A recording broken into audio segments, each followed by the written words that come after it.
Orang sekarang kalau mau minta maaf, mohon maaf lahir batin ya, mohon maaf lahir batin ya. Bukan begitu minta maaf, bawa cambuk dari rumah. Nah, kau pernah aku cambuk? Ah, cambuk nah, cambuk. Begitu Nabi minta maaf. Siapa yang pipinya pernah aku tempeleng, tempelenglah aku. Begitu cara minta maaf. Ini sekarang orang mentang-mentang dia pejabat, mentang-mentang dia direktur, mentang-mentang dia orang hebat, mentang-mentang dia orang tua, mentang-mentang senior, tak ada dari mulutnya sedikit pun minta maaf. Subuh ini tadi saya tanya pengurus, temanya halal bihalal. Isi halal bihalal itu isinya tidak banyak. Isinya hanya 3 saja. Yang pertama isinya adalah menyambung tali silaturahim. Ma'amin muslimah ini ada 2 orang muslim, yaltaqiyani berjumpa, wa yatasafahani berjabat tangan, ghufira lahuma, diampunkan dosa mereka berdua, malam yatafarraqa, sebelum berpisah. Makanya tadi saya dari mulai turun masuk ke ruang belakang, assalamualaikum Pak Haji, assalamualaikum. Ini ketua kita Pak Ustadz, assalamualaikum. Ini sesepuh kita Pak Ustadz, assalamualaikum. Kadang orang ini kalau udah salaman, 2 kali pula kita salaman Pak Ustadz. Rupanya kok 100 kali, kenapa? Bersalaman menggugurkan dosa. Tasaqat dzunubuhuma kama tasaqat awraqus syajar. Gugur dosanya macam gugurnya daun-daun pokok kayu. Banyak-banyak bersalaman, gugur macam daun pokok kayu. Tapi yang gugur itu dosa, hutang tidak. Bagaimana dengan bersalaman dengan orang yang tidak mahram? Ditusukkan paku dari api neraka ke tapak tangan, khairun, lebih baik, min antamussa yada mara'atin la tahillu lahu, daripada menyentuh tangan perempuan yang tidak mahram. Jangan sentuh tangan perempuan yang tidak mahram. Siapa aja yang mahram kita, siapa yang tidak Pak Ustadz? Saya mahram ke atas, emak, adik emak, kakak emak, kakak ayah, adik ayah, nenek ke atas. Ke bawah anak perempuan, keponakan perempuan anak saudara, ke kanan ke kiri saudara, saudari perempuan, anak saudari perempuan, kakak perempuan, adik perempuan. Bagaimana dengan adik istri? Adik laki-laki punya istri, ipar, tidak mahram. Jadi Ustadz kan punya adik laki-laki, ya, punya istri dia, adik ipar saya. Masa Ustadz seumur-umur tak pernah salaman? Tak pernah saya bersalaman sama dia. Sejak menikah sampai anaknya sekarang sudah madrasah aliyah. Jadi yang saya ceramahkan ini, yang saya cakapkan ini saya amalkan. Banyak juga orang tahu, ipar tidak boleh katanya. Pas hari raya tengok, salaman dia sama iparnya. Pas ditanya, Ustadz kemarin di masjid kami berapi-api, Ustadz bilang tak boleh. Itu kalau ipar saya boleh. Itu namanya ceramah untuk orang, bukan untuk dia. Kita amalkan. Mudah-mudahan kita istiqomah insyaallah.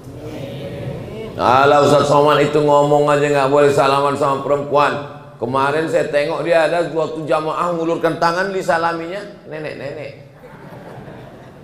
Udah tua, cuma seumur almarhumah emak kita. Datanglah dia ngulurkan tangan.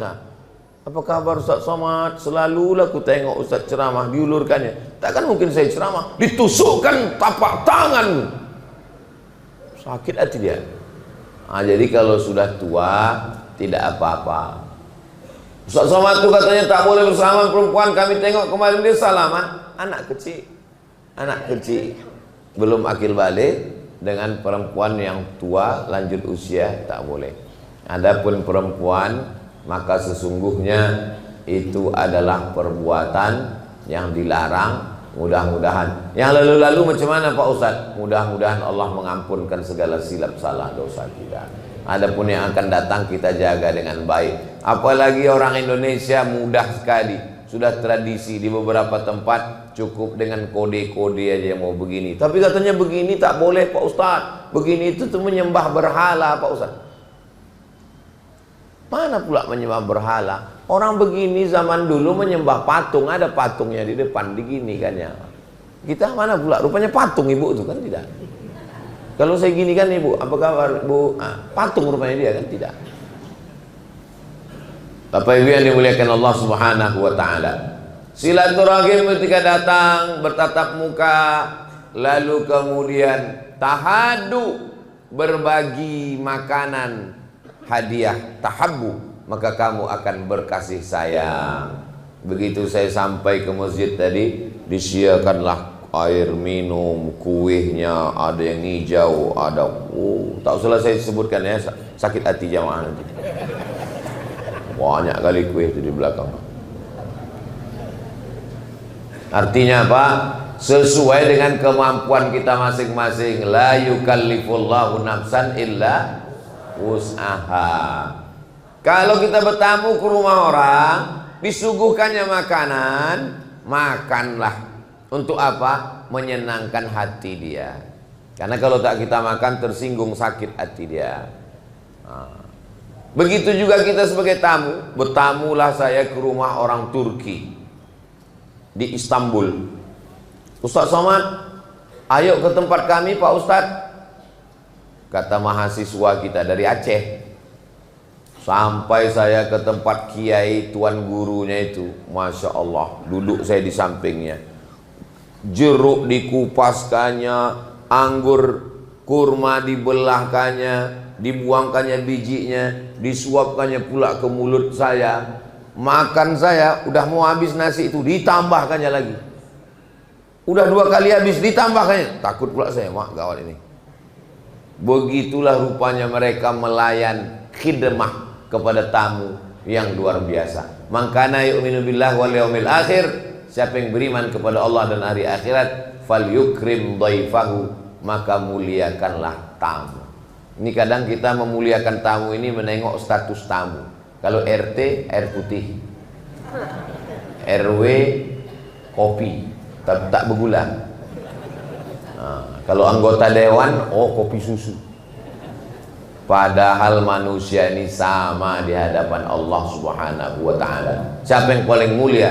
Inna akramakum indallah, yang paling mulia adalah yang paling bertakwa. Begitu makanan sudah disuguhkan, tak mau dia makan. Kenapa Bapak tak makan? Saya puasa Pak Ustadz. Kita sebagai sahibul bait yang punya rumah tak boleh tersinggung. Sakit kali hatiku nengok dia tadi. Kenapa Pak? Waktu dia datang ku kasih minuman, makanan, udah kita susah-susah menyiapkannya, tak dimakannya, tak dihormatinya saya. Kalau ngajinya benar, maka sahibul bait tidak tersinggung. Kenapa? Kata-kata Nabi kalau bertamu ke rumah orang, faman sya'a falyasum. Siapa yang mau melanjutkan puasanya, lanjutkan. Waman sya'a falyuftir. Siapa yang mau makan, silakan makan. Jadi saya kalau bertamu ke rumah orang, atau tamu datang ke rumah saya, tak mau dia minum, bagus, tak habis gula saya. Ngapain kita sakit-sakit hati? Tak usah kita sibuk dengan sakit hati. Itu kresek-kresek itu diisi untuk masjid yang pura-pura terlalu fokus ceramah, biar itu tak berisi, isi. Naik juga ke atas adik-adik. Bapak-bapak ini tak ada bawa duit, itu di atas semua duit. Ibu-ibu yang tak ada bawa duit, masukkan semua, cincin, gelang, anting, masukkan. Bapak Ibu yang dimuliakan Allah Subhanahu wa taala, itu semuanya untuk masjid. Ustaz Abdul Somad tidak pernah ceramah di Batam lalu duitnya dibawa untuk pembangunan pondok pesantren di Pekanbaru, tak pernah. Saya masuk ke Batam ini 2014, sekarang udah 2024, udah 10 tahun saya bolak-balik. Tak pernah kita tabligh akbar di jalan diambil duit orang Batam dibawa ke Pekanbaru untuk pembangunan pesantren. Tidak, semuanya balik ke Batam. Kenapa? Karena prinsip dakwah kita adalah beras orang Batam, duit orang Batam, baliknya juga ke fakir miskin, yatim, duafa dan Batam. Mudah-mudahan kita istiqomah dalam hal kebaikan ini insyaallah. Amin ya rabbal alamin. Kalau Ustaz Somad datang ke rumah kami, ya, lalu kami suguhkan makanan. Waktu itu Ustaz sedang puasa, Ustaz makan atau tak makan? Ya tengok dulu lauknya apa. Kalau cuma ayam goreng, saya teruskan puasa. Tapi kalau disediakannya sambal belacan, tak usahlah kita sebutkan ya, menetes pula air dulu. Artinya terserah kita mau berbuka atau tidak. Kalau puasanya puasa sunnah. Tapi kalau puasa wajib tak boleh dibatalkan. Puasa qadha ini sekarang ini masih bulan Syawal ini. Ibu yang kemarin tinggal puasanya 7 hari belum mengqadha, maka dia bisa mengqadha puasanya di bulan Syawal, otomatis dapat pahala puasa sunat Syawal. Begitu menurut mazhab Syafi'i. Mazhab apa tuh Pak Ustaz? Mazhab Syafi'i. Siapa ulamanya? Imam Zakaria Al-Ansari. Siapa yang mengutipnya? Syekh Atiyah Shaqar.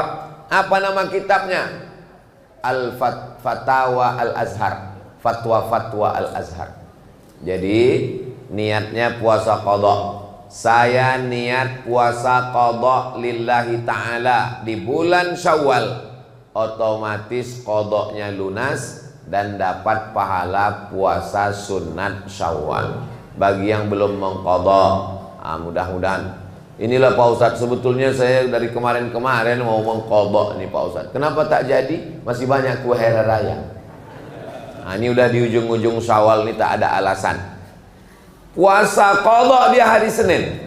Hari ini hari Sabtu, besok hari Ahad, habis itu hari Senin. Puasa qadha dia hari Senin. Maka dapatnya 3. Qadha-nya lunas, pahala puasa Seninnya dapat, pahala puasa Syawalnya dapat. Insya Allah orang yang mengqadha mati tidak meninggalkan hutang. Man mata, siapa yang mati, wa alaihi siyamun, punya utang puasa, soman waliyuhu, ahli warisnya wajib menggantikan puasanya. Jangan sampai meninggalkan hutang puasa. Hutang puasa tak bisa dibayar dengan umrah. Hutang puasa tak bisa dibayar dengan sodako. Hutang puasa tak bisa dibayar dengan istighfar. Man mata, siapa yang mati, wa alaihi siyamun, punya hutang puasa, soman waliyuhu, ahli warisnya wajib mengqadhakan, menggantikan puasanya. Ibu-ibu yang ada utang puasa, udah 2 kali Ustadz menyebut ibu utang puasa, ibu utang puasa, karena memang ibu-ibu pasti ada utang puasa 7 hari. Lakinya tak ada disebut, rupanya lakinya punya utang 70 hari. Bayar, jangan sampai menghadap Allah berutang. Bapak Ibu sekalian, kalau almarhum ini ada hutang, tolong datang ke ahli waris. Begitu takutnya anak-anak berutang orang tuanya, padahal hutang yang lebih wajib dibayarkan, fadainullah ahaqqu an yuqda. Hutang kepada Allah lebih berhak untuk dibayarkan. Hutang kepada manusia itu wajib, tapi ada yang lebih wajib lagi adalah hutang kepada Allah Subhanahu wa ta'ala. Kalau menyambung tali silaturahim, bersalaman, at'imut ta'am, kasih makanan, jangan membicarakan yang tak penting. Jadi kalau kita bertamu ke rumah orang, assalamualaikum, apa kabar, sehat, isinya watawasau bil haq watawasau bis sabr. Jangan bercakap yang tak tentu arah, semua dibahas macam mesin pompong rusak.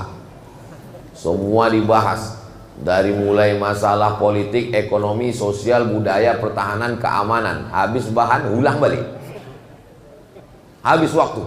Innal insana lafi khusr. Orang yang bertamu itu rugi semua. Yang menerima tamu rugi, yang datang pun rugi.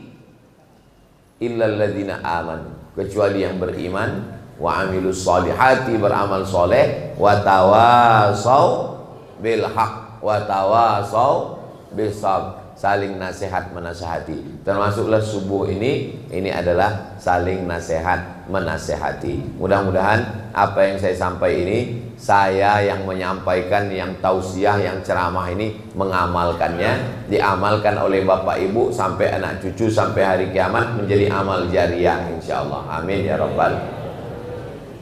Bagaimana orang yang tarawihnya kemarin full, witirnya penuh, hatam Quran 3 kali, tapi belum menyambung silaturahim, la yadkhulul jannah, tak masuk surga. Qati'ur rahim, orang yang memutus tali silaturahim tidak masuk surga. Hadisnya kualitas paling tinggi, ada dalam Sahih Bukhari, ada dalam Sahih Muslim. Tak masuk surga orang yang memutus tali silaturahim. Alhamdulillah, masjid kita memfasilitasi untuk bersilaturahim, dibuat acaranya subuh, namanya halal bihalal. Kemarin kita datang ke rumah dia, rupanya dia pulang kampung. Dia datang ke rumah kita tak ada pula di rumah. Datang lagi sekali lagi ke rumah dia silaturahim pula ke keluarganya. Datang lagi dia ke rumah kita silaturahim pula ke kebun binatang. Kalau silaturahim itu datangi keluarga untuk mengenalkan anak-anak. Ini rumah siapa, Mak? Ini rumah siapa ya? Ayah saya sama ayah bapak ini adik beradik. Jadi kalau ayah kita sama ayah dia adik beradik, apa namanya itu? Itu namanya sewali. Kalau sepupu itu emak saya sama emak dia adik beradik, itu namanya sepupu. Kalau ayah saya sama ayah dia adik beradik, itu namanya sewali. Kenapa disebut sewali? Karena kalau ayah saya mati, adik saya perempuan, dia bisa menjadi wali. Itu maka disebut dengan sewali. Kenapa? Bisa mewalikan nikah. Itu maka dia. Ini rumah siapa ya? Emak dia punya emak, nenek, sama nenek saya adik beradik. Itu namanya dua pupu. Kalau emak adik beradik sepupu. Kalau di rumah almarhumah emak saya buatkan Abdul Somad, nama emaknya Hajah Rohana, nama emaknya Siti Aminah, nama ayahnya Syekh Abdurrahman, nama ayahnya Nahoda Alang, nama ayahnya Nahoda Ismail. Yang ini bercabang-bercabang ke sini, yang ini bercabang-bercabang ke sini, yang ini bercabang-cabang ke sini. Di print buat. Jadi setiap anak-anak ini datang, tanya, apa hubungan kau sama dia? Saudara, kata dia. Cumana hubungan saudaranya? Entah. Pokoknya saudara lah. Jadi ditengoknya daftar itu. Siapa nama ayah kau? Si ini, tengok. Ada di sini. Oh, di sini. Siapa nama emak kau? Sini. Ada di sini. Ada. Itu hubungannya. Oh, begitu hubungan kami. Jangan sampai anak-anak kita ini tak tahu. Tak tahu dia. Siapa itu? Siapa ya? Pergilah saya ceramah ke PTP. Sampai di PTP itu, baik sekali bapak di PTP ini. Padahal umurnya di atas saya. Diciumnya tangan saya. Saya tarik, segan saya. Saya kalau orang tua mencium tangan, segan saya. Sebaya, kecuali anak-anak itu untuk adab. Saya tarik. Heran saya, kok baik kali bapak ini sama saya. Padahal saya tak begitu kenal. Begitu selesai acara, barulah dia bilang, Ustadz Somad, Ustadz lebih tua dari saya. Perasaan saya baru umur saya ini sekitar 227 kelihatannya ya. Kenapa pula saya lebih tua? Jadi kita ini yang paling tua ini purba Pak Ustadz. Di bawah purba ini batu bara. Habis itu baru matondang. Baru anak paling kecil perempuan, hilang diculik jin katanya. Oh, patutlah dia hormat ke saya karena dia menengok nasab. Jadi mereka menghafal nasab-nasab marga itu sehingga dia menghormati. Sehingga kalau datang orang bertamu ke rumah, walaupun umurnya secara usia tahun lebih tua, tapi kalau secara marganya lebih muda, dia akan menghormati, ada respect. Itu yang sekarang tidak dipedulikan orang lagi. Tidak peduli lagi. Apalagi orang-orang tua yang tidak memperdulikan. Siapa keluarga kita? Keluarga kita kalau dia datang pakai mobil, itu keluarga kita. Kalau datang naik ojek, jangan buka pintu. Ini bukan menyambung tadi silaturahmi. Wal jari zil qurba wal jaril junubi. Wal jari zil qurba, tetangga yang punya hubungan kerabat. Tetangga ayah kita adik-beradik, tetangga atuk kita adik-beradik, tetangga moyang kita adik-beradik, itu yang paling dekat. Yang kedua, wal jaril junubi, tetangga yang tidak punya hubungan kerabat, hanya sekedar dekat rumah, itu pun juga dekat. Makanya kalau hari Ahad ada acara nikah, surat undangan bertumpuk, itu di skala prioritas. Siapa dia? Tetangga yang kerabat, ini duluan didatangi. Tetangga tidak kerabat, ini nomor 2. Kerabat agak jauh, ini nomor 3. Tetangga, ini nomor 4. Begitu. Orang sekarang tidak. Ditumpuk surat undangan, mana yang surat undangannya paling bagus, itu duluan datang. Ini PNS, ini swasta, PNS dulu. Ini pejabat dulu. Ini bukan ajaran Islam. Khalaqnakum min zakarin wa unsa. Kami ciptakan kamu dari laki-laki dan perempuan. Waja'alnakum syu'uban wa qabaila. Bersuku-suku, berbangsa-bangsa. Ini kita di masjid ini. Siapa yang paling mulia di antara kita ini? Bukan yang paling kaya, bukan yang pejabat. Yang paling mulia adalah inna akramakum indallahi atqakum. Yang paling mulia adalah yang paling takut kepada Allah Subhanahu wa taala. Ini kita ajarkan ke anak-anak kita. Kalau ingat alhamdulillah, tak ingat nanti videonya bisa didengarkan ulang ke anak-anak, bisa dipotong-potong melalui channel Ustadz Abdul Somad Official. Jangan lupa subscribe, like, share, and comment. Alhamdulillah subuh ini bapak-bapak, ibu-ibu membawa anak-anaknya. Tadi yang paling kuat salamnya waktu saya ucapkan salam sebelah kiri itulah. Wabarakatuh. Habis itu orang itu pun sama dia ceramah di situ. Saya belum pernah marah anak-anak ribut, belum pernah. Belum pernah saya marah anak-anak lari-lari, lompat-lompat di masjid, belum pernah. Kenapa? Karena dia memang anak-anak. Kalau serius dia khawatir pula kita dia udah tua. Masa-masa anak-anak, masa-masa bermain.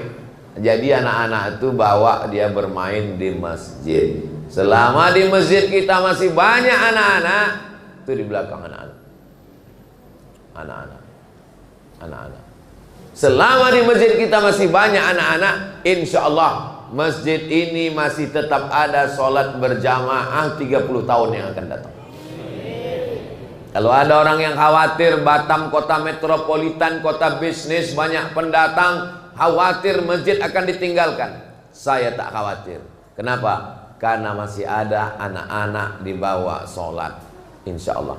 Tapi kalau di masjid itu sudah tak ada anak-anak, semuanya orang tua, itu yang kita khawatir. Kalau sampailah di masjid ini tak ada lagi suara anak-anak, assalamualaikum warahmatullahi wabarakatuh. Waalaikumsalam. Alamat. Tinggal masjid. Orang-orang yang udah diintai-intai malaikat maut semua yang datang. Alhamdulillah Bapak Ibu yang dimuliakan Allah Subhanahu wa taala. Poin yang pertama adalah menyambung silaturahim. Yang kedua, meminta maaf. Minta maaf kepada Allah sudah. Astaghfirullahaladzim. Doa 30 malam. Ya Rasulullah, seandainya aku jumpa dengan malam Lailatul Qadar, apa doanya? Allahumma innaka afuun tuhibbul afwa fa'fu anni. Kalau jamaah ramai-ramai, Allahumma innaka afuun tuhibbul afwa fa'fu anna. Allahumma ya Allah, innaka afuun, engkau maha pemaaf, tuhibbul afwa, kau cinta kepada maaf, fa'fu anna, maafkan kami. 30 malam setiap tarawih. Al-Khalifatul Awwal Sayyiduna Abu Bakrin As-Siddiq radhiyallahu an. Habis 4 rakaat imam berdoa, Allahumma innaka afuwun tuhibbul afwa fa'fu anna. Allahumma innaka afuwun tuhibbul afwa fa'fu anna. Allahumma innaka afuwun tuhibbul afwa fa'fu anna. Sampai hafal anak-anak itu. Sampai dia ke rumah bertanya, ya, tadi imam tuh kenapa di doa itu diulangnya terus? Memang dari ayah kecil memang udah gitu. Artinya ya, doa itu tak penting kali. Artinya yang penting hati kita khusyuk. Jangan kau banyak-banyak tanya, ini anak-anak Bani Israel yang gini nih gitu. Padahal doa itu adalah doa yang diajarkan Nabi kepada Sayyidatuna Aisyah. Maka boleh dibaca di luar Ramadan Pak Ustaz? Boleh, tak ada terikat dengan Ramadan tarawih. Saya baca itu, Allahumma innaka afuwun tuhibbul afwa fa'fu anna. Tapi kepada tetangga, kepada kawan tak bisa. Menangis tahajud malam, ya Allah ampunkan salahku kepada tetanggaku, bisa? Mana bisa? Saya Pak Ustadz pernah datang ke rumahnya, Assalamualaikum, bukan dibukakannya pintu Pak Ustadz, anjing herdernya dilepaskannya. Masalah dia memaafkan atau tidak memaafkan, masalah dia mengamuk melemparkan panci periuk belanga, itu bukan urusan. Yang penting kita punya niat baik, datang mau minta maaf. Mau minta maaf. Kau sudah minta maaf? Saya tidak mau minta maaf, karena saya sudah buka Quran dari surat Al-Fatihah sampai surat An-Nas, tidak ada satupun ayat yang menyuruh minta maaf. Orang zaman dulu kalau tak mau aja. Orang sekarang tak mau pakai dalil pula. Kalau begitu cara kau berpikir, nanti kau tak sholat subuh. Kau tak sholat subuh. Saya sudah buka Quran dari surat Al-Fatihah sampai An-Nas. Saya tidak menemukan ada sholat subuh 2 rakaat. Cobalah cari kalau ada dari Al-Fatihah ke An-Nas. Ada rupanya sholat subuh disebutkan di situ 2 rakaat. Mana ada? Aqimis salata liduluki syamsi ila ghasaqil laili wa qur'anal fajr. Itulah sholat subuh. Tak ada disebutkan 2 rakaat. Penjelasan tentang sholat subuh 2 rakaat, takbiratul ihram, baca iftitah, baca fatihah, baca ayat, rukuk, iktidal, sujud, duduk antara sujud, sujud 2 rakaat, pakai kunut mazhab Syafi'i, tak berkunut mazhab Hanafi dan Hambali. Itu ada dalam hadis Nabi Muhammad sallallahu alaihi wasallam. Kenapa Ustaz Somad tak mau jadi imam? Tak pandai Ustaz jadi imam. Bisa saya jadi imam. Bismillahirrahmanirrahim. Bisa. Apa pula tak bisa jadi imam? Dan sebenarnya Pak Ustaz tak mau jadi imam, saya tak tahu masjid ini berkunut apa tidak. Takut saya salah masuk. Maka kalau kita ustaz penceramah datang ke masjid, silakan imam tetapnya maju ke depan. Maju ke depan. Masuk saya ke dalam masjid. Saya kalau jadi imam, saya bismillahnya jahar. Bismillahirrahmanirrahim. Rupanya masjid itu masjid Muhammadiyah. Bismillahnya sir. Alhamdulillahirabbil alamin. Saya kalau jadi imam, saya pakai kunut subuh. Rupanya masjid itu masjid At-Taqwa, tidak ada kunut subuhnya. Masalah kunut tak berkunut, bismillah nyisir atau jahar, itu masih masuk 4 mazhab Ahlus Sunnah wal Jamaah. Bagi orang yang berilmu tak masalah. Tapi kalau ada makmumnya yang awam, tiap subuh dia tiba-tiba didengar, wah ini lain ini kata dia. Nah, ini penting, rusak hati jamaah. Maka biarkan aja imam yang sudah ada itu maju ke depan. Nah, ini Bapak Ibu penting. Ini sebagian daripada adab-adab silaturahim. Tunjukkan sama saya mana hadisnya Nabi minta maaf. Kalau Ustaz bisa nunjukkan hadis Nabi minta maaf, baru saya mau minta maaf.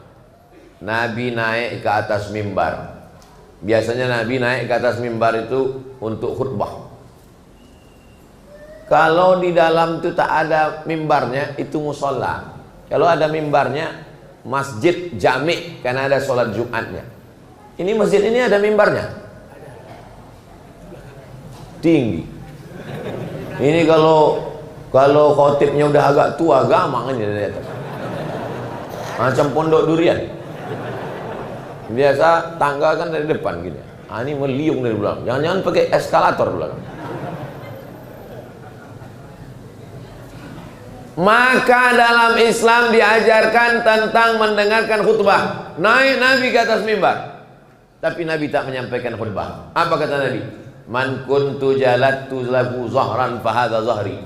Siapa yang pundaknya pernah aku cambuk, waktu aku mencambuk kuda, rupanya dia ada di balik kuda itu. Lalu ujung cambuk itu kena ke badannya, dia tersinggung sakit hati. Hadza zahri, ini pundakku. Falyastaqit minhu, silakan balas. Orang sekarang kalau mau minta maaf, mohon maaf lahir batin ya, mohon maaf lahir batin ya, bukan begitu minta maaf. Bawa cambuk dari rumah. Nah, kalau pernah aku cambuk, cambuk nah, cambuk. Begitu Nabi minta maaf. Siapa yang pipinya pernah aku tempeleng, tempelenglah aku. Begitu cara minta maaf. Ini sekarang orang mentang-mentang dia pejabat, mentang-mentang dia direktur, mentang-mentang dia orang hebat, mentang-mentang dia orang tua, mentang-mentang senior, tak ada dari mulutnya sedikit pun minta maaf. Kalau saya, tetap saya ucapkan saya minta maaf. Kapan Ustaz minta maaf? Saya minta maaf tidak menunggu Idul Fitri. Setiap tausiah minta maaf. Biasanya udah akhir-akhir mau selesai minta maaf. Demikianlah tausiah ini saya sampaikan. Kalau ada kata-kata tidak, belum lagi. Kenapa? Karena nanti di padang mahsyar berkumpul semua umat Nabi Muhammad sallallahu alaihi wasallam. Sedangkan di Batam ini aja payah kita jumpa, apalagi di padang mahsyar. Di padang panjang aja payah jumpa, apalagi di padang mahsyar. Di padang bola aja belum tentu jumpa, apalagi di padang mahsyar. Maka di dunia inilah kita minta maaf. Tak bisa pulang kampung Pak Ustaz. Kami kerja di Batam, duit tak cukup Pak Ustaz. Video call. Minta maaf ya, mohon maaf zahir batin, minal aidin wal faizin, mohon maaf zahir dan batin. Itu adalah usaha. Lalu kemudian Nabi SAW menunjuk dadanya. Apa kata Nabi? Man kuntu syatamtu lahu irdan. Siapa yang pernah kucaci maki, sumpah serapah, tersinggung dengan kata-kataku, hadza irdi, ini harga diri Muhammad, falyastaqit minhu, silakan balas. Ternyata kesalahan kita ini dua. Yang pertama zahir, yang kedua batin. Habis saya bersalaman dengan bapak, habis itu saya pergi. Assalamualaikum Pak Haji, kita jumpa lagi ya. Assalamualaikum, saya pergi. Waktu saya pergi itu apa yang nampak? Pundak. Pundak ini bahasa Arabnya zahir. Waktu saya pergi itu apa yang tak nampak? Perut. Perut itu bahasa Arabnya batin. Maka kita maaf pada yang nampak dan yang tak nampak. Mohon maaf zahir dan batin. Itu asal kalimatnya. Tapi Pak Ustadz kita selalu menyebutnya lahir, zahir. Kenapa ya dia menyebut zahir, lahir itu.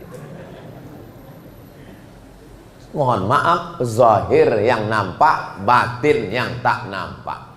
Ada satu lagi yang ketiga. Nabi SAW bertanya, siapa di antara kalian yang pernah kupinjam duitnya dan belum kubayar? Jadi minta maaf itu tiga.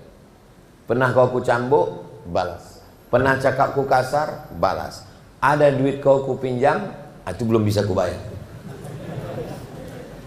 Walaupun mati syahid, kalau punya hutang piutang tak dapat ditebus dengan mati syahid. Apalagi mati konyol, diabetes, asam urat, asam lambung.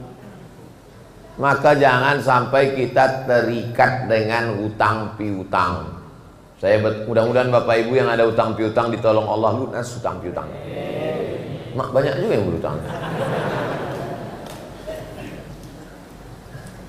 Saya berfoto di pintu rumah orang. Di atasnya ada tulisan, meminjamkan uang menambah musuh. Saya berfoto di atas, habis itu saya posting di Instagram Ustadz Abdul Somad yang followernya 9 juta itu. Maksudnya yang belum follow lah. Begitu saya posting, langsung di komen, betul. Rupanya setuju semua, banyak korban kena prank. Meminjamkan uang menambah musuh. Betul Bapak Ibu? Oh, banyak juga korbannya di sini. Makanya kalau kita tak sanggup, Datang orang minjam, bilang sama dia, aku kalau meminjami kau 10 juta, duitku tak ada. Kalau meminjami kau 1 juta, anakku pun mau bayar uang sekolah. Ini kau ambil 100 ribu, tak usahlah kau balikkan lagi. Kalau kebetulan ada 100, kalau tak ada ya 10 ribu. Kalau tak ada ya duit parkir 2 ribu kasih. Daripada kita kasih sakit hati, lebih banyak pula lagi duit minyak menagihnya daripada duit yang ditagih. Betul Bu? Wah, banyak orang ini kena rupanya. Makanya ayat yang paling panjang dalam Al-Quran, 1 halaman full penuh. Bukan ayat tentang puasa Ramadan walaupun puasa sebulan. Bukan ayat tentang haji walaupun haji pergi sebulan ke Makkah. Tapi ayat yang paling panjang adalah ayat tentang utang. Utang tak selesai dengan minta maaf. Utang mesti dibayar. Pisang emas bawa berlayar, masak sebiji dalam peti, hutang emas dapat dibayar. Hutang budi dibawa. Jangan sampai terutang budi. Bapak Ibu yang dimuliakan Allah Subhanahu wa taala. Ketika Nabi mengatakan balaslah siapa yang pernah kena cambuk, tak ada sahabat minta balas. Balaslah siapa yang pernah tersinggung, tak ada sahabat minta balas. Tapi waktu Nabi mengatakan siapa yang ada kupinjam duitnya, sahabat Nabi minta balas, minta bayar. Innalaka alayya salasa darahim. Engkau punya utang 3 dirham. Duit zaman Nabi tak ada duit kertas. Duit cuma 2. Duit emas namanya dinar, duit perak namanya dirham. Inna alaka alayya salasa darahim. Kau punya utang 3 dirham ya Rasulullah. Kata Nabi kepada sepupunya Fadl, saudara sewalinya Fadl bin Abbas. Ayah mereka adik-beradik. Nama ayah Nabi Abdullah, nama ayah Fadl Abbas. Abbas dengan Abdullah adik-beradik, sama-sama Abdul Muttalib, anak Abdul Muttalib. Irfa' ya Fadl, hai Fadl, tolong bayarkan. Maka dibayarkanlah hutang Nabi Muhammad sallallahu alaihi wasallam. Jangan sampai mati meninggalkan hutang. Dulu orang berutang tak banyak. Itu mengapa orang yang berutang zaman dulu ditolong dibayarkan dengan zakat. Ada 1 asnaf zakat untuk orang yang berutang. Innamas shadaqatu lil fuqara wal masakin wal amilina 'alaiha wal mu'allafati qulubuhum wa fir riqab wal gharimin wa fi sabilillah wa ibnis sabil. Yang nomor 6, orang yang berutang. Itu sekarang tak bisa dipakai. Kalaulah Basnas membuat pengumuman kepada gharimin yang berutang, silakan Basnas kasih zakat, habis semua kantor Basnas diserang. Karena sekarang orang semua berutang. Priuk utang, belanga utang, mesin cuci utang, kompor gas utang, mobil utang, rumah utang. Satu-satunya yang lunas di rumah itu cuma 1, bininya. Karena Pak Kua tak mengasih hutang. Waktu akad itu kata Pak Kua, ini contoh akadnya, aku nikahkan engkau dengan anakku dengan sebentuk cincin emas tunai. Andai Pak Kua membolehkan hutang juga bini itu. Jangan berutang, karena kalau kita mati, ruh kita tak diterima Allah sebelum dibayarkan hutang. Itulah kenapa ahli waris selalu meminta kepada bapak ibu jiran tetangga, setelah acara pengkebumian ini, datanglah kepada ahli waris. Yang kecil-kecil kami bayar, yang besar-besar kami tunda. Ustadz, kalau ada orang meninggal dunia punya utang, siapa yang wajib membayarnya? Yang wajib membayarnya adalah harta almarhum, tirkah. Apakah anaknya wajib membayar? Anaknya tidak wajib membayar dari harta anaknya sendiri. Ingat itu baik-baik. Makanya kalau meminjamkan sama orang, jangan berharap anaknya akan membayar, karena anak tidak wajib membayar dari harta anak itu sendiri. Tapi dia bayarkan dari harta warisan bapaknya. Mim ba'di wasiyatin, keluarkan wasiat. Wasiat yang dikeluarkan 1/3 harta. Makanya masjid Darul Ikhwan jangan bangga dulu kalau ada jamaah mengasih wasiat. Saya wasiatkan untuk masjid Darul Ikhwan itu ruku saya wakafkan untuk Masjid Darul Ikhwan. Jangan senang dulu. Kenapa? Karena wakaf wasiat hanya 1/3. Begitu meninggal ditengok warisannya berapa, rupanya ruku itulah satu-satunya. Tak bisa masjid mengambil. Karena apa? Karena yang 2/3 diserahkan kepada ahli waris. Meminta maaf sudah selesai. Apakah Bapak Ibu sudah minta maaf? Tradisi almarhumah orang tua saya minta maaf sebelum berangkat sholat id. Saya pun melanjutkan ke istri, ke anak saya juga begitu. Sebelum berangkat duduk dulu, baru minta maaf. Kenapa begitu? Karena kata almarhum orang tua saya, nanti kalau sudah di tanah lapang tuh kau udah bersalaman tak sama siapa-siapa. Di rumah dulu, habis itu baru berangkat. Kemarin waktu hari 1 Syawal itu, banyaklah saya tengok orang memposting istrinya minta maaf, suaminya merekam pakai video. Tulis di komennya, makhluk terkuat di dunia sedang minta maaf. Minta maaf jam 7, 7.30 diulangnya balik. Insya Allah dosa ibu semua sudah diampunkan Allah dan dimaafkan suaminya semua, insya Allah. Cuman lah suaminya tak mau maafkan. Caranya minta maaf pun spesial. Kau maafkan bang, kalau tidak awas. Iyalah kata suami. Suaminya pula termasuk anggota Persatuan Laki Takut Bini. Mudah-mudahan Bapak Ibu semua keluarganya sakinah mawaddah warahmah. Anak keturunannya soleh dan solihah. Silaturahim sudah, minta maaf sudah. Sekarang yang bagian yang ketiga yang terakhir, memaafkan. Apa arti maaf itu Pak Ustadz? Maaf dari bahasa Arab. Afa, ya'fu, afwan, ma'fun. Afin. Artinya menghapus sampai tak ada bekasnya sama sekali. Itu arti maaf. Kita mau menempel kipas angin di dinding. Waktu dipaku pecah dindingnya. Ambil dempul tempel, nampak bekas dempul. Beli cat, cat lagi, nampak bekas cat. Cari cat yang baru sampai warnanya sama macam dinding tiang, sampai tak berbekas sama sekali. Itu namanya maaf. Berjalan kita di pantai di Batam, ada bekas tapak kaki, lalu kemudian datang ombak memukul pasir sampai tak ada bekasnya sama sekali. Itu namanya maaf. Kau sudah maafkan dia? Udah Pak Ustadz. Kau udah salaman sama dia? Sampai mati aku tak mau Pak Ustadz. Itu bukan maaf namanya. Itu namanya dendam kesuman. Mudah-mudahan Allah memberikan maaf kita insya Allah. Telinganya digunting, hidungnya dipotong, jantungnya disobek, dadanya dikoyak, diambil jantungnya dikunyah.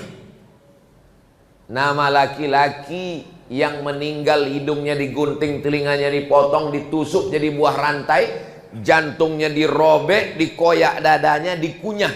Nama laki-laki itu adalah Hamzah bin Abdul Muttalib.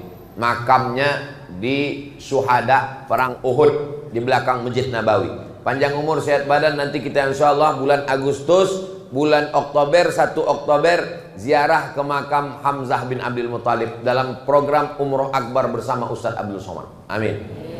Ongkos tanggung masing-masing. Makanya orang kalau ziarah ke makam Hamzah itu meleleh air matanya. Assalamualaikum ya ahlad diyar minal mu'minin. Kenapa? Membayangkan telinga Hamzah digunting, hidungnya dipotong, dimutilasi, dicucuk telinganya, dijadikan buah rantai, dadanya disobek, jantungnya dikunyah. Yang mengunyah jantung Hamzah itu namanya Hindun. Mohon maaf kalau kebetulan ada nama Bu Hindun hadir. Yang menggunting telinga Hamzah, hidung Hamzah, mencucuk tulang belakang Hamzah pakai tombak itu laki-laki namanya Wahsy. Kejadiannya tahun ketiga Hijrah. Hari berganti, musim berubah, tahun ke-4, tahun ke-5, tahun ke-6, tahun ke-7, tahun ke-8. 5 tahun setelah peristiwa itu, tahun ke-8, Nabi membawa 10.000 pasukan. Kira-kira kita ini ada 10.000 ini? Nabi yang bilang lebih bohong. Nabi membawa 10.000 pasukan dari kota Madinah menuju kota Makkah. Semua penduduk Makkah ketakutan. Kata orang Makkah, matilah kita. Habislah telinga kita ini dipotong Muhammad. Habislah hidung kita ini digunting Muhammad. Habislah jantung kita ini disobek di kunyah Muhammad sallallahu alaihi wasallam. Rupanya begitu sampai di kota Makkah, tak ada satupun hidung yang dipotong, tak ada satupun telinga yang digunting. Semuanya dimaafkan Nabi Muhammad sallallahu alaihi wasallam. Kira-kira nih, Bapak punya pakcik, hidung pakcik itu digunting, dipotong orang. Bapak datang membawa 10.000 pasukan. Bisa Bapak maafkan? Kalau saya lah digitukan orang, pakcik saya digunting orang, dipotong orang, dikunyah orang jantungnya. Habis itu datang saya membawa 10.000 pasukan. Memang tak saya gunting, saya iris halus-halus. Habis itu siramkan asam sama cabai belacan. Baru tahu dia, Nabi Muhammad tak ada membalas sama sekali. Itulah yang menyebabkan orang Makkah itu masuk Islam. Turunlah ayat, idza jaa nasrullahi wal fath, datang pertolongan Allah dan kemenangan. Wa ra'aitan nasa yadkhuluna fi dinillahi, bersyahadatlah semua orang Makkah, asyhadu an la ilaha illallah wa asyhadu anna Muhammadan Rasulullah. Kemana si Wahsy? Kemana si Wahsy yang menggunting, memotong? Rupanya dia lari tunggang langgang lintang pukang ke Taif, 100 km dari kota Makkah. Lari dia, takut dia dipotong telinga. Setelah Nabi Muhammad pulang ke Madinah, baru dia pulang. Disangkanya orang Makkah udah tak bertelinga lagi semua. Sampai di Makkah ditengoknya, sehat-sehat kalian semua, masih bertelinga lagi kalian gitu ya. Ada kalian yang digunting Muhammad? Tak ada. Sallallahu alaihi wasallam. Akhirnya Wahsy masuk Islam, datang dia ke kota Madinah menjumpai Nabi, mau minta maaf. Sampai di Madinah dijumpainya Nabi, Nabi bertanya, "Anta Wahsy? Kau Wahsy?" "Naam, ya aku Wahsy." "Qatalta Hamzah? Kau yang sesudah membunuh Hamzah?" "Ya." Nabi memegang dadanya, menguatkan imannya, la ilaha illallah Muhammadur Rasulullah sallallahu alaihi wasallam. Apa kata Nabi kepada Wahsy? "Aghib wajhaka anni." Wahai Wahsy, tolong kau palingkan wajahmu dariku. Banyak komentar ulama tentang ucapan palingkan wajahmu dariku. Ada yang mengatakan Nabi dendam. Nauzubillah, Nabi tidak dendam. Lalu kenapa Nabi menyuruh Wahsy memalingkan wajahnya? Karena menengok wajah Wahsy, sedih hati Nabi, terbayang wajah pakciknya Sayyidina Hamzah bin Abdul Muttalib. Sholat Nabi dengan sholat kita sama, Quran Nabi dengan Quran kita sama, tarawih Nabi dengan tarawih kita sama. Yang bedanya apa? Memaafkan orang lain. Kalau ditengok dari tatapan wajah bapak-bapak ibu ini semua, ini adalah wajah-wajah yang nggak tahu juga ya, entah maafkan. Doakan supaya Ustaz Abdul Somad yang ceramah ini bisa memaafkan orang lain. Itu kan Nabi Pak Ustadz. Kita ini bukan Nabi Pak Ustadz. Iyalah yang Ustadz cakapkan tadi itu kan Nabi. 1000 dalil disampaikan Ustadz. Kalau orang tak mau mengamalkan, 1001 dalil. 1001 dalil disampaikan Ustadz. Kalau orang tak mau mengamalkan, dia akan pakai 1002 dalih. Tapi kalau dia mau mengamalkan, ada orang Indonesia yang bisa memaafkan Pak Ustadz. Ada. Dimasukkan ke penjara, disiksa, disetrum, dicaci, dimaki, dihina, masuk ke dalam penjara. Sampai akhirnya rezim tumbang, keluar dia dari penjara. Haji Abdul Malik Karim Amrullah. Kalau mau lengkapnya, baca buku tulisan anaknya namanya Irfan Hamka. Judul bukunya Ayah. Masih ada buku itu Pak Ustadz? Masih ada, dicetak Republika. Oh, Ustadz iklan buku. Saya tak ada dapat royalti dari situ. Tapi saya suka buku tuh. Saya beli, saya baca. Masya Allah, bisa dia memaafkan orang lain. Dia sedang duduk di rumah sama anak, istri, sama cucu-cucu. Datang tamu. Assalamualaikum. Waalaikumsalam. Ini ada surat wasiat Buya. Apa isinya? Nanti kalau aku mati, tolong yang jadi imam solatku, solat jenazah adalah Haji Abdul Malik Karim Amrullah. Saya waktu membaca itu menetes air mata saya. Sanggup pula Buya Hamka menyolatkan jenazah orang yang sudah memenjarakan dia. Allahu Akbar. Kalau saya tak sanggup saya itu. Lalu datanglah orang membawa surat. Ustadz, tolong solatkan orang ini jenazah yang udah mencaci maki, menyumpah serapah. Carilah ustadz lain pula. Tak sanggup aku. Karena kalau saya tetap juga memaksakan sholat jenazah dia, mungkin doanya tetap sama, Allah maghfirlahu, cuman bunyinya lain, Allah maghfirlahu. Kenapa? Karena hati kita, patutlah Buya Hamka itu namanya harum semerbak. Kenapa? Karena maafnya. Tapi jangan bayangkan Buya Hamka itu orangnya letoy, loyo. Buya Hamka itu orangnya tegas. Buya Hamka itu pemarah Pak Ustadz. Oh, kalau tepat pada pengamuk juga dia. Waktu dia naik kapal laut, belum ada pesawat, naik kapal laut pergi ke Makkah, sampai di pelabuhan Teluk Bayur dari Jakarta, ada orang yang melarang tak boleh sholat berjamaah di kapal. Datang orang melapor, Buya, kita tak boleh sholat berjamaah di kapal. Itu orang tuh marah. Datang Buya Hamka, dijumpainya. Mana orang yang melarang sholat berjamaah di kapal ini? Apa ang kurang aja, mak ang kurang aja, datuk nini ang kurang aja, gitu Buya Hamka. Coba baca dalam buku Ayah ditulis oleh Irfan Hamka. Jadi Buya Hamka itu juga orangnya luar biasa. Tapi kalau dalam masalah memaafkan orang lain, marah ulama-ulama se-Indonesia. Kenapa Buya memaafkan orang ini? Dia sudah memenjarakan ini orang. Apa kata Buya Hamka? Kalau tak dipenjarakannya saya, tak jadi tafsir Al-Azhar. Tafsir Al-Azhar itu ditulis oleh Buya Hamka di dalam penjara. Orang menyangka kalau dia dipenjarakan dia akan stres, kalau dipenjarakan dia akan depresi, kalau dipenjarakan dia akan bunuh diri, kalau dipenjarakan dia akan suntuk. Ternyata di penjara dia bisa menulis tafsir. Kita yang di luar penjara nih, apa pun tak bisa ditulis. Kenapa? Karena hati dan pikiran kita terpenjara. Buya Hamka badannya bisa kau penjara, tapi hatinya terbang cakrawala menembus awan.